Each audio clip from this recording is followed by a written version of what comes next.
Cabinet భేటీ అనంతరం మీడియాతో ఉత్తమ్ కుమార్ రెడ్డి మాట్లాడతారు. ఇప్పుడు అలా ఇచ్చుదాం.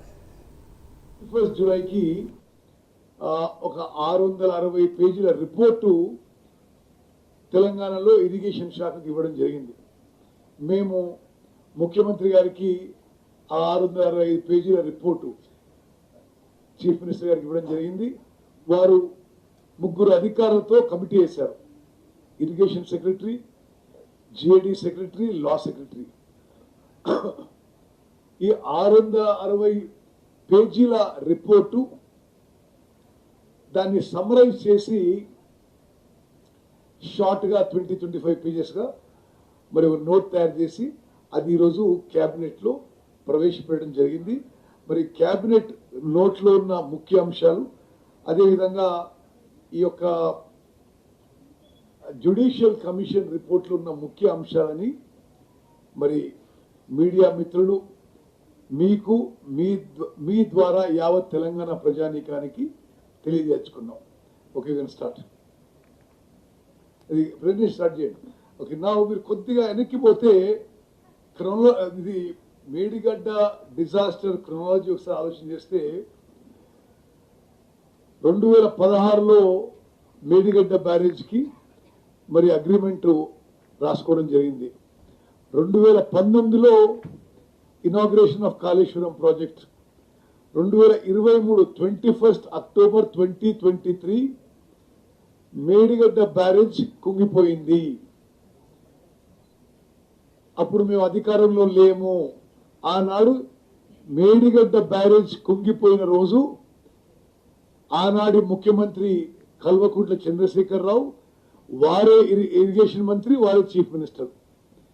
మరి 25 అక్టోబర్ వారి అధికారంలో ఉన్నప్పుడే national dam safety authority team Telangana irrigation శాఖతో సహా పోయి అక్కడ పరిశీలన చేసి 1 నవంబర్కి వాళ్ళు ఎందుకు ఈ యొక్క మేడిగడ్డ బ్యారేజ్లో ఈ యొక్క బ్లాక్ 7 కుంగిపోయిందో చెప్పడం జరిగింది.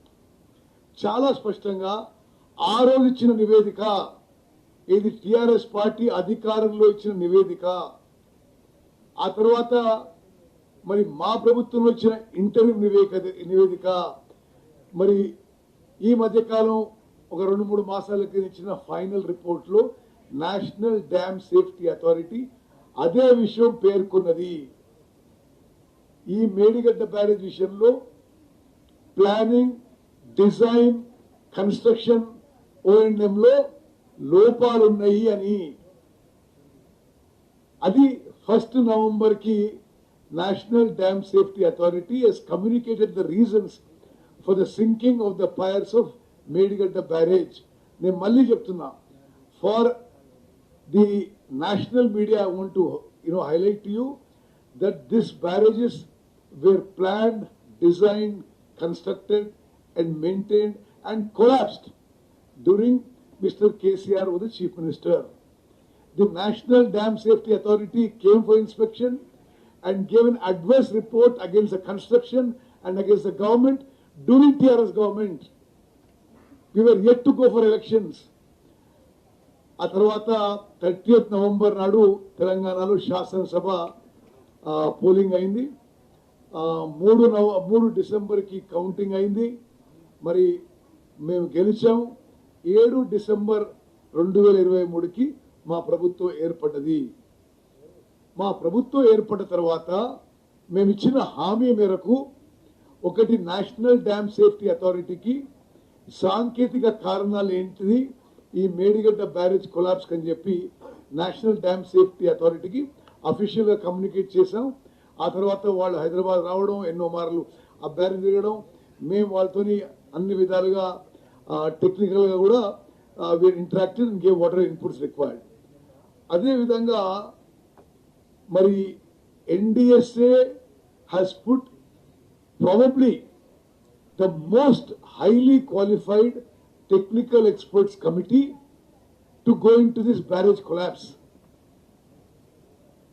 We believe that the best brains in the country, the most experienced people in dams and barrages, in soils, in gates, in all these technologies were a part of the expert committee of NDSA which went into the Medigadda barrage collapse.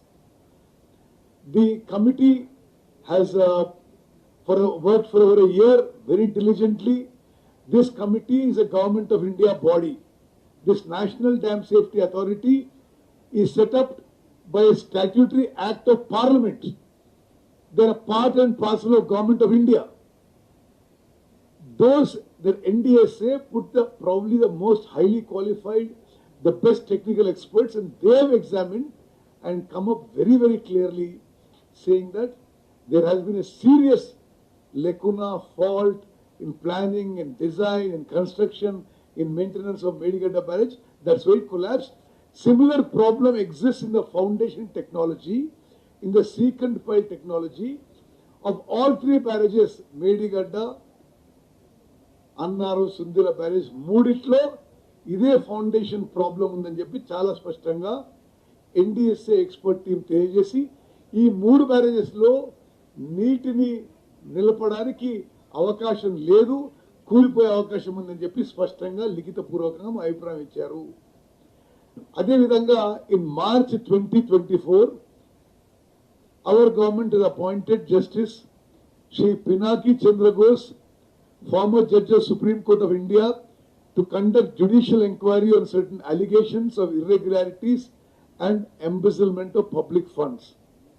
On 31st July, Justice Ghosh has submitted his report in a sealed cover to the Irrigation Secretary. We have submitted to the Chief Minister. A 3-member IAS officers committee has been appointed who have summarized the 660-page report, and today the same has been submitted to the cabinet. ఈ రోజు ఆ యొక్క సుదీర్ఘమైన Ghosh committee సారాంశం cabinet కి ప్రస్తావించడం జరిగింది. కొన్ని ముఖ్య అంశాలు మీకు తెలియజేస్తాను. నెక్స్ట్, ఈ రోజు మన ప్రెజెంటేషన్ లో will quickly run through it. Commission appointment, terms of reference and scope, project planning, design and construction issues, contract award and execution issues, operation and maintenance deficiencies, quality control and monitoring issues, responsibility and lapses identify, key findings and conclusions.